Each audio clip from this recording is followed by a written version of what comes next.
Je vous emmène dans le Japon d'il y a plusieurs siècles, le Japon du shogunat, la dictature militaire. À cette époque-là, le Japon, c'est un monde d'hommes. Le shogun, les samouraïs, les ronins, les samouraïs errants, les moines, les paysans. La femme, c'est rien dans ce Japon-là.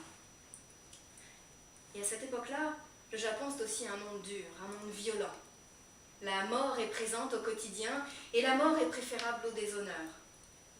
Et pourtant, dans ce monde-là, dominé par les arts martiaux, eh bien, on voit aussi éclore des arts plus raffinés. L'art de la calligraphie, l'écriture, l'art de l'ikebana, la composition florale, et l'art des jardins. Et dans ce Japon-là, un matin, un puissant daimyo, un seigneur, est en route vers la capitale shogunale pour rencontrer le conseiller du shogun. Il est confortablement installé sur un palanquin, sur des coussins de soie, porté par ses serviteurs, avec sa garde de samouraïs tout autour de lui.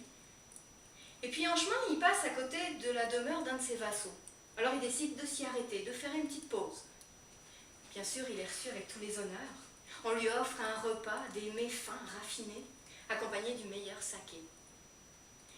Et puis parce qu'on est au printemps, parce qu'il fait bon, parce que l'air est doux et que ça sent les cerisiers en fleurs, le seigneur décide d'aller se promener dans les jardins avant de repartir. Et en se marchant dans les jardins, le seigneur, il est impressionné. Il n'y a pas une faute de goût autour de lui. Tout respire une harmonie impressionnante. Le daimyo félicite son vassal. L'homme aussitôt lui dit qu'il y est pour rien. C'est sa femme qui s'occupe du jardin. Alors le daimyo, honneur insigne, demande à parler à la femme. Et il s'entretient avec elle pendant de longues minutes, de tout ce qui préside à un art aussi délicat que celui des jardins. Les pleins, les vides, l'énergie, la circulation, l'harmonie. Et puis juste avant de repartir, le daimyo demande, en pure formalité, la permission de prendre la plus belle branche du cerisier en fleurs pour orner son palanquin. Le vassal s'incline devant son seigneur.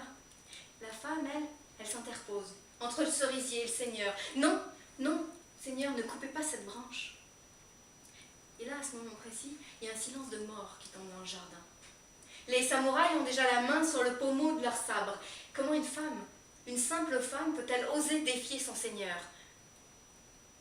L'homme, lui, il se voit déjà condamné à l'exil, à la disgrâce, à se faire harakiri.